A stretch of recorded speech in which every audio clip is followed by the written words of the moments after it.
हो ही नहीं सकती है। लेकिन आजकल प्रेम नहीं, आजकल शादियां नहीं, आजकल ये सब व्यापार हो गया। बताओ दादा, आज ना प्रेम हो रहा है ना ही महाराज ये शादियां हो रही है, सब व्यापार हो रहा है। तो कहने का अभिप्राय कि लड़की हो, अगर लड़की का तुम्हें जन्म मिला है तो जीवन में ऐसा काम करो, कैसा, जो माँ बाप तुम्हें अपने सर का बोझ नहीं बल्कि तुम्हें अपने सर की पगड़ी बना करके रखे। समझ रही है बात? ऐसा काम करो जो माँ बाप ये ना कहें कि लड़की हो गई मेरे सर का बोझ है, नहीं, ऐसा काम करो जो बाप जब चले दुनिया में, जब समाज में चले, गली में चले, मोहल्ले में चले तो छाती तान के चले और कहेगा देखो मेरी बेटी बोझ नहीं बल्कि मेरे सर की पगड़ी है, जिसने मेरा नाम इतना रोशन किया है। अभी तुम सुनोगी, 1 मिनट बाद भूल जाओगी। चिल्लाने से कोई फायदा तो है नहीं। लेकिन भाई मेरा काम है बताना, आपका काम है मानना। पहले के जमाने में क्या होता था कि लड़कियों की बस जन्म लेती थी और 14-15 साल की होती थी लड़कियों की शादी कर दी जाती थी पुराने जमाने में। आजकल क्या है कि लड़कियों के पास में फुल फ्रीडम है, फुल आजादी है, वो कुछ भी कर सकती हैं, वो कहीं भी जा सकती हैं और अच्छी गवर्नमेंट जॉब कर सकती है, पढ़ लिख सकती है। पहले क्या होता था, लोग कहते हैं भाई लड़की हुई है शादी कर दो और यहाँ रोटी करेगी और ससुराल में भी जाके रोटी करेगी। तो अपने आप को रोटी बनाने की मशीन मत समझा करो, समझ रही हो? पढ़ना सीखो और कुछ करना सीखो। समझ रही हो? पढ़ती लिखती तो होगी, पढ़ने जाती हो, पढ़ोगी लिखोगी आगे बढ़ोगी तभी तो माँ बाप का नाम रोशन कर पाओगी। अब पढ़ोगी लिखोगी नहीं तो फिर महाराज कैसे नाम रोशन करोगी? अब बात तो हमारी कड़वी है लेकिन अब आ गई है तो कहना पड़ेगा। आजकल 100% में 20-30% लड़कियां ऐसी होंगी जो अपने माँ बाप का नाम रोशन करती होंगी ना। 70% लड़कियों को तो हेलो तई फुर्सत नहीं मिला था तो ये नाम रोशन का करें? बोलो राधे राधे। हाँ, जब इन्हें हेलो तई फुर्सत नहीं मिला था तो नाम रोशन करिए का खाक महाराज। अब राजा हिमांचल घर में कन्या का जन्म हुआ तो बड़ी खुशी मनाई गई। बाबा देवर्षि नारद आए, नारद जी के द्वारा उस कन्या का नामकरण संस्कार करवाया गया। तो महाराज उस कन्या का नारद जी ने नाम रखा पार्वती। क्या नाम रखा? पार्वती। और नारद जी ने यह भी कहा कि हे हिमांचल तुम्हारी बेटी की शादी देवों के देव महादेव के साथ में होगी। इतना क्या के नारद जी वहां से चले गए। पार्वती धीरे धीरे बड़ी भई तो बचपन से ही पार्वती के मन में भोले बाबा के नाम की भक्ति जाग गई। देखो पार्वती ने कभी भोले बाबा को नहीं देखो तो, और भोले बाबा ने कभी पार्वती को नहीं देखो तो, और फिर भी पार्वती ने बचपन में ही सोचा कि शादी करिए तो इनके ही संगे न तो मत जाइए, लेकिन क्या हुआ संगे ब्याह नहीं करिए। ये होता है प्रेम। प्रेम में किसी को पाने की चाह नहीं होती है, जिससे प्रेम करो वो हमें मिल ही जाए ना। प्रेम का अर्थ तो ये होता है कि तुम मुझे मिलो न मिलो फिर भी हम तुम्हारे चेहरे की मुस्कुराहट देख के अपनी जिंदगी बिता ले। ये होता है प्रेम।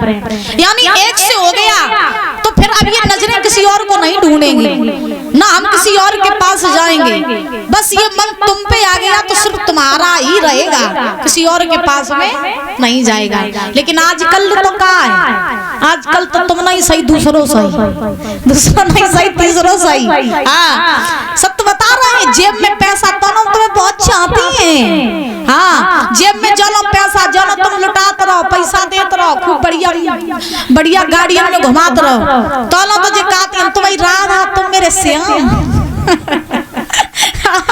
और जो जेब में पैसा खत्म तो सोई महाराज ब्लैक लिस्ट में डरे मिले। बोलो राधे राधे, जोर से बोलो।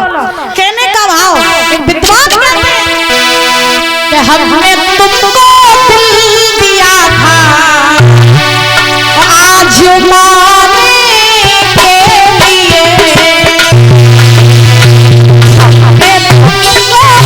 दिल दिया था आज माने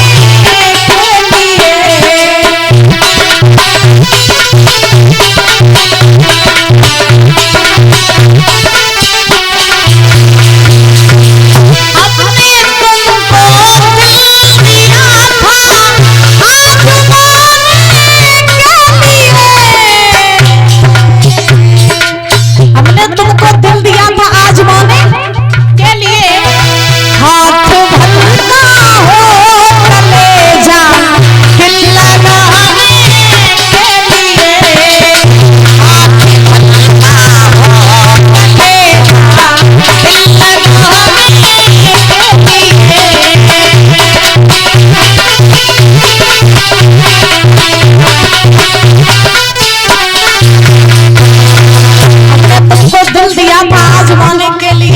और हाथ भरना हो कलेजा दिल लगाने के लिए।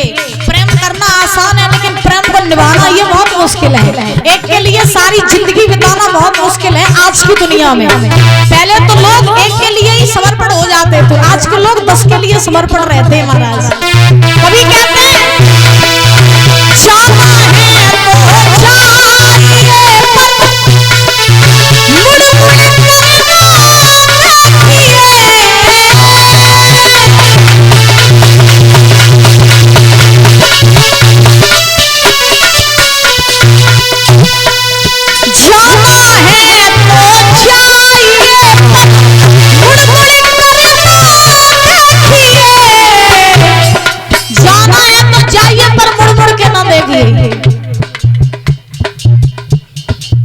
किसी ने कहा कि हम तुम्हें छोड़ के चले जाएंगे तो फिर मेरे बाद तुम्हारा होगा क्या?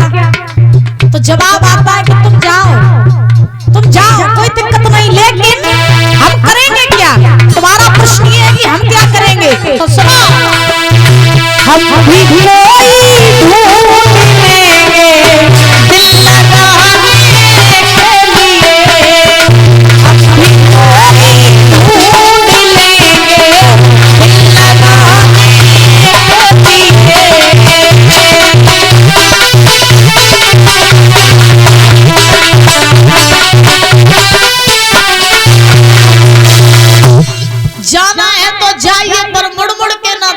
बोले मेरे बात करोगे क्या?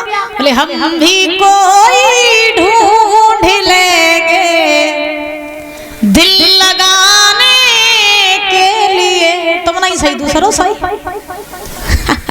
बोलो राधे राधे। तो महाराज आज क्या हुआ कि पार्वती ने सोचा कि विवाह करेंगे तो भोले बाबा के साथ। तो पार्वती जंगल में जाके तपस्या करने लगी।